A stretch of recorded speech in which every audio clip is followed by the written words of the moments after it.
Moonlight, from the suite Bergamasco by Debussy. A very sort of atmospheric, moody piece from the Impressionist era, I guess you could say.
Very peaceful, very quiet.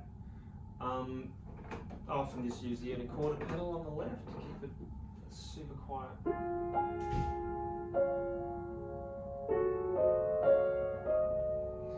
Notice there's some tricky timings. You're in 9/8. There's lots of duples across.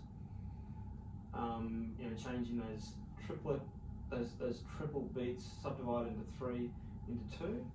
They can be tricky to manage. You kind of can't, when you sort of sitting as a listener, you're not really aware of that tricky time changing. If you do things like if you broke down all those pulses, you have something like 1, 2, 3, 4, 5, 6, 1, 2, 3, 1, 2, 3, 1, 2, 3, 1, 2, 3, 1, 2, 3. It's a bit hard to demonstrate there, but like bar 3, beat 2, beat 3, the duple comes in and it's tied over as well, which makes it challenging. There's some challenging counting opportunities there. This is set as an AEB, the 7th grade piano for leisure, out of the Blue Book. And it's just an all-time certified classic, really, this whole piece. So the beginning's soft, you're using inner quarter pedal I'd recommend. You stay quiet. It's meant to sound like the moon, the light of the moon just spreading across the night or the scenery or the landscape there. Conjuring up all sorts of images. So one thing, take note is the fingering, and don't skimp on the fingering. It really affects the articulations of the phrases.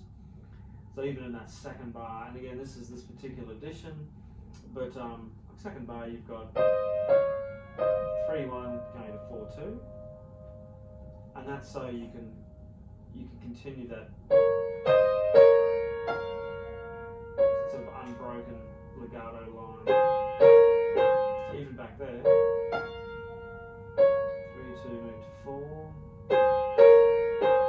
3-1 move to 4-2. So it's that kind of sort of spider movement as the other fingers take place on the keys there.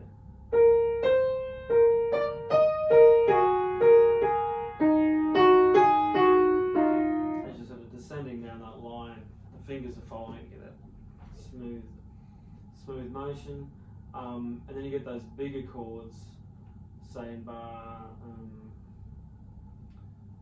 9, 10, bar 11, you got those 41, move to 5-3, and that opens you up to, without breaking that top line legato slur. Of course the pedal will help here too. 4-2-1, move to 5-3. You don't have to break that at all. And again here. So you get on the 4. I go on 4-2, you could be on 4-3, which then you can move to 5-4, and that allows you to go into that 4-1 down that way. It just allows you to take control of that melody line. And if you don't, and if you use like lots of just pinkies all the time, it breaks up that nice slur and that nice legato you're looking for.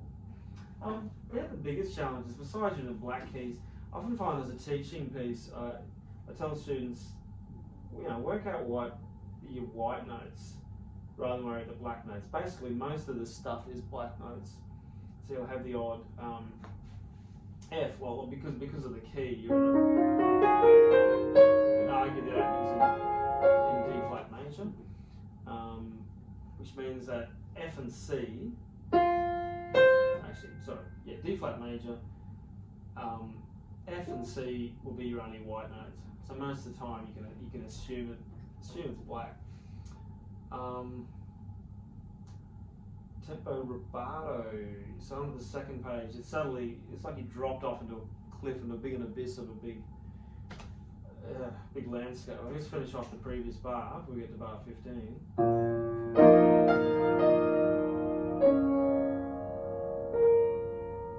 And this lovely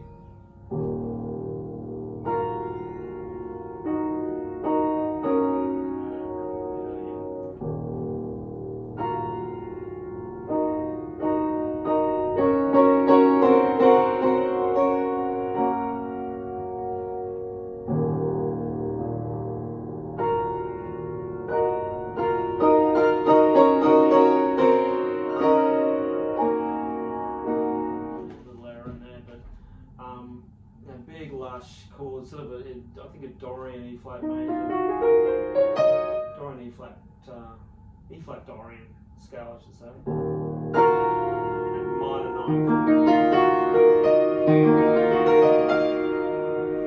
Beautiful lush stuff.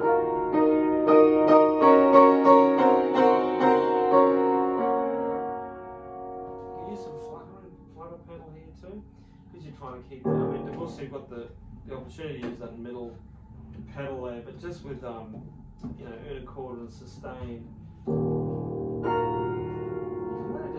can get it really blurry. I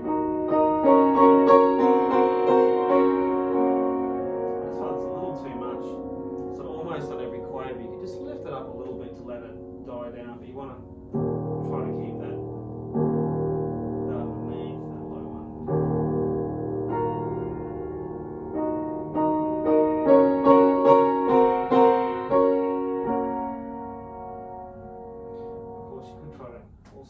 This, but it won't really work with the unicorda. You'd have to go, tricorder here.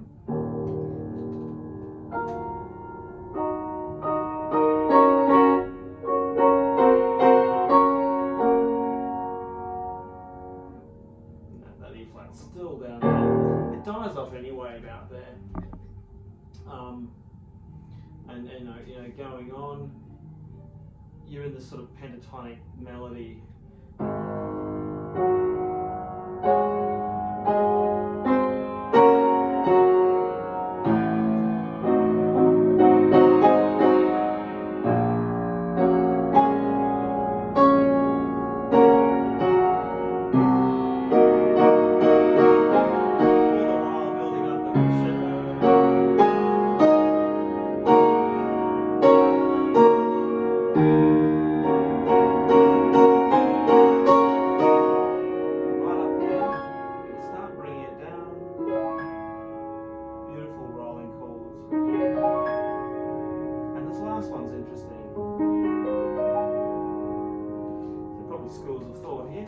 This last roll,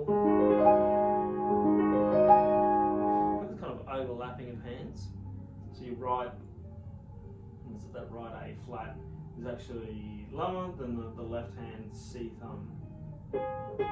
So which comes first?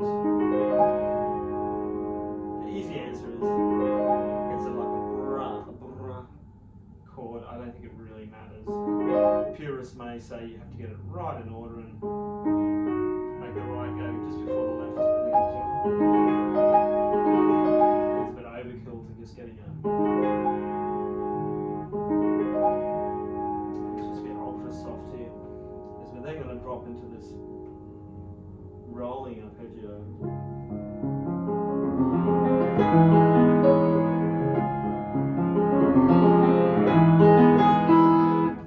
Beautiful stuff. The D flat major chord, the A minor chord.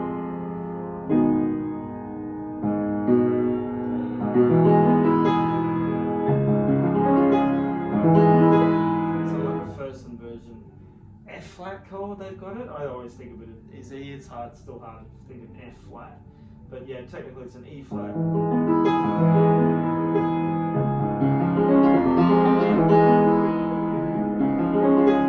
Great chords just to play on. Some tricky little fingering there in bar 27.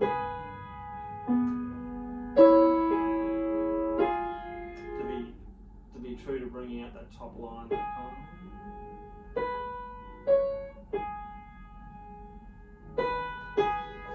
That's what you want to hear standing out. And to bring out.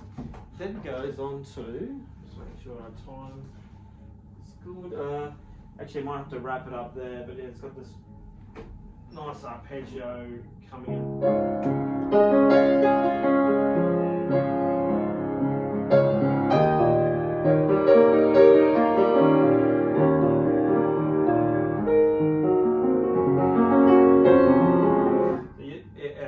This inevitably takes a lot of practice to get that left hand automatic. And you may need to do some short memorization of passages, even some eyes closed practice to get this really feeling easy. So don't just get discouraged if it's really taking a while here from bar 29 onwards, and then it starts to calm down again.